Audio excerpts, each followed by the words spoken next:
Shalom Victorious Family, Victorious People, saudaraku dimanapun saudara berada. Tema hari ini adalah waktu yang kutakutkan terjadi di dalam hidup. Ayub 3 ayat 25 firman Tuhan berkata, "Karena yang kutakutkan itulah yang menimpa aku, dan yang kucemaskan itulah yang mendatangi aku." Mungkin hari-hari ini ada yang mengalami goncangan iman, karena ternyata yang kita takutin sedang kita alami. Contoh, kita takut kehilangan pekerjaan, tiba-tiba kena PHK. Atau mungkin ada di antara saudara yang takut diceraikan, tapi ternyata pasangannya minta cerai. Atau ada yang berpikir, aduh bagaimana ya dengan perusahaan saya, kalau misalnya tutup ternyata memang tidak bisa bayar gaji pegawai dan sebagainya, akhirnya harus ditutup. Atau yang tidak bisa membayar kendaraan, cicilan untuk kendaraan, untuk sekolah. Saudara yang dikasihi, seringkali kita ada di dalam masalah karena bisa terjadi dengan beberapa hal. Apakah itu karena keputusan kita yang salah, atau karena kita tergiur oleh godaan iblis, atau memang itu adalah ujian seperti Ayub yang mengalami ujian yang datang daripada Tuhan. Tapi ketahuilah, kalau itu adalah ujian yang datang daripada Tuhan, tentunya pasti akan membawa kita lebih mengenal isi hati Tuhan, hati kita lebih dibentuk, dan Tuhan berperkara lebih lagi untuk supaya nama Tuhan melalui ujian itu bisa ditinggikan dan dimuliakan, saudara. Apapun ketakutan yang sedang terjadi dalam kehidupan kita, mari kita lihat, saudara, bagaimana kita bisa mengatasi. Yang pertama, jadilah tenang. Biarlah kita memandang Yesus yang besar dibanding masalah kita yang besar. Yes, masalah kita memang besar. Masalah kita sepertinya tidak bisa diatasi, tetapi kita harus mempunyai kepercayaan bahwa Tuhan memang Tuhan yang jauh lebih besar dari segalanya. Tuhan yang mengontrol kehidupan saudara dan saya. Pertanyaannya, maukah kita dikontrol dengan Tuhan? Bagaimana? Tentunya dengan mengikuti tuntunan Roh Kudus, berjalan sesuai dengan firman-Nya. Saudara, kalau kita pikir Tuhan Yesus pun mengalami masalah. Waktu dia, ingat saudara, di padang gurun sudah berpuasa 40 hari, tiba-tiba iblis datang kepadanya. Dan apa yang Tuhan Yesus lakukan? Matius 4 ayat 2 dan 4 berkata, "Lalu datanglah si pencoba itu dan berkata kepadanya, 'Jika engkau anak Allah, perintahkanlah supaya batu-batu ini menjadi roti.' Tetapi Yesus menjawab, 'Ada tertulis, manusia hidup bukan dari roti saja, tetapi dari firman yang keluar dari mulut Allah.'"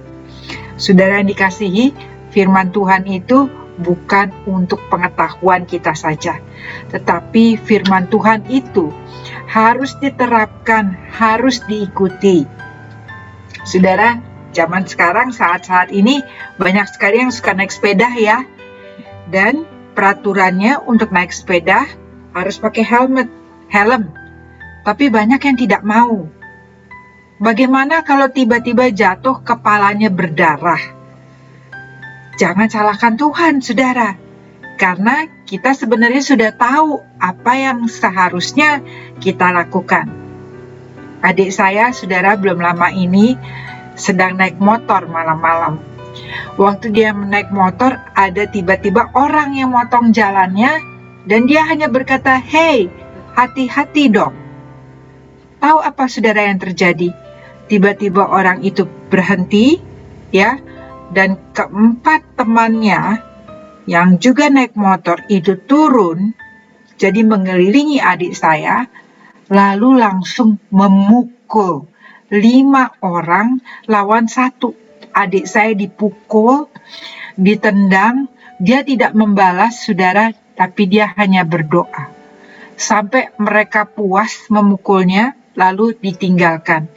Mereka nggak ambil uang, mereka nggak ambil motornya, tetapi hanya dipukul saja. Tetapi saudara yang dikasihi, puji Tuhannya, adik saya itu memakai helmet, dan dia juga waktu kalau pergi naik motor memakai baju motor yang tebal, yang cukup tebal begitu. Jadi badannya itu tidak sampai hancur babak belur. Saudara yang dikasihi, helmet sama baju untuk naik motor itu ternyata melindungi kepala dan badannya, saudara. Walaupun tetap sakit-sakit. Sama dengan firman Tuhan, lebih lagi saudara, firman Tuhan itu melindungi kita.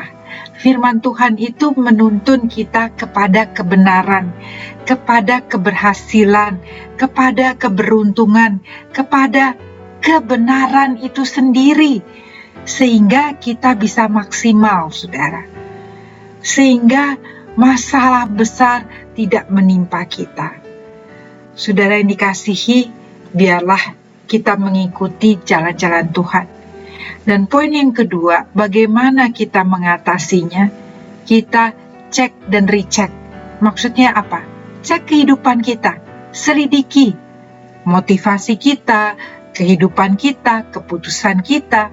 Daud mengatakan di Mazmur 26 ayat 2, "Ujilah aku Tuhan, dan cobalah aku, selidikilah batinku dan hatiku."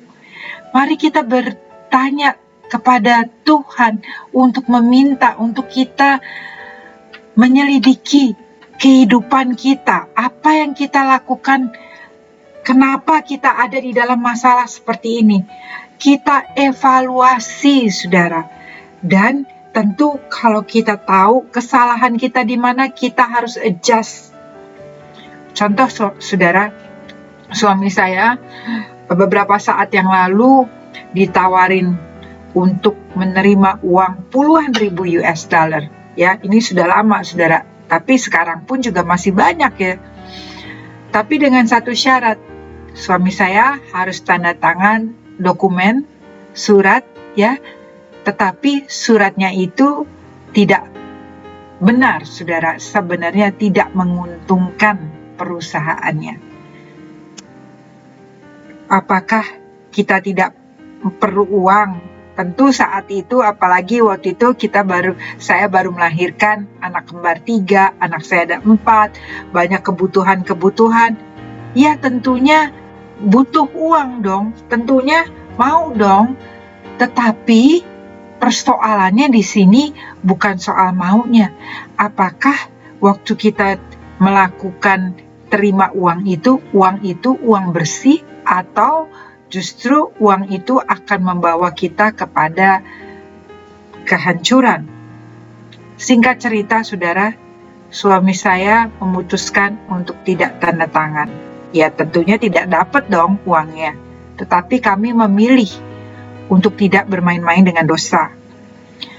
Lalu karena itu, saudara, suami saya dipojokkan. Ya, dipojokkan. Akhirnya suami saya resign. Kami mempunyai prinsip lebih baik dipojokkan oleh manusia daripada dipojokkan oleh Tuhan.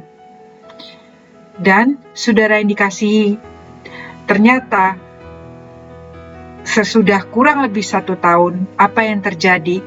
Orang yang menggantikan suami saya menandatangani itu dan mengambil kontrak yang seharusnya tidak, itu membuat company-nya bangkrut, saudara, dan tutup, saudara yang dikasihi. Jadi di sini saya mau membagikan, jangan kita main-main dengan dosa. Biarlah kita selalu cek kehidupan kita. Dan yang terakhir, saudara, kalau kita sedang dalam masalah, ketakutan itu menimpa kita, mari yuk serahkan ketakutan kita kepada Tuhan. Dia berkata, serahkanlah segala kekhawatiranmu kepadaku, karena akulah yang memelihara kamu. Ia yang memelihara kita semua. Mari saudara yang dikasihi, hari-hari ini kalau kita sedang mengalami masalah yang kita takutkan itu terjadi dalam kehidupan, mari kita datang pandang Yesus dan lihat kehidupan kita. Apakah ada hal-hal yang harus kita perbaiki? Kalau kita tahu bahwa kita membuat keputusan yang salah, mari benarkan, ambil sikap untuk berjalan sehingga keputusan kita menjadi keputusan yang bijak sesuai dengan firman Tuhan. Kalau kehidupan kita ada di dalam dosa, mari saudara sungguh-sungguh bertobat dan mengikut Tuhan. Dan biarlah dalam melalui kehidupan kita selalu dapat mengandalkan Tuhan, sehingga nama Tuhan ditinggikan, dimuliakan, karena hidup saudara dan saya selalu berkenan di hadapan Bapa. Mari kita berdoa.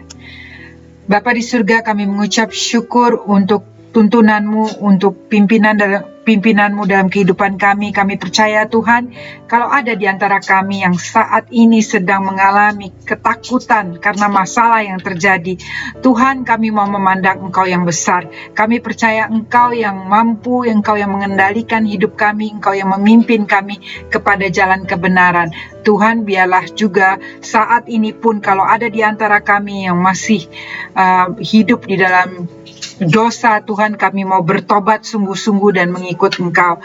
Dan izinkan kami ya Tuhan Yesus, untuk kami selalu dapat mengandalkan Engkau, menyerahkan segala kekhawatiran dan ketakutan kami kepadamu ya Bapa. Engkau Bapa yang baik, Roh Kudus yang selalu menolong kami. Terima kasih Tuhan Yesus, dan kami berdoa hanya di dalam satu nama yang ajaib, Yesus Kristus. Haleluya, amin. Saudara yang dikasihi Tuhan, tetap semangat. Biarlah kita melihat Tuhan kita yang besar. Jangan takut, serahkan segala kekhawatiran kita kepada Dia, karena Tuhan yang memegang dan memelihara hidup kita, dan jalan-jalan yang Tuhan tunjukkan akan membawa setiap kita kepada keberhasilan. Tuhan Yesus memberkati. Shalom.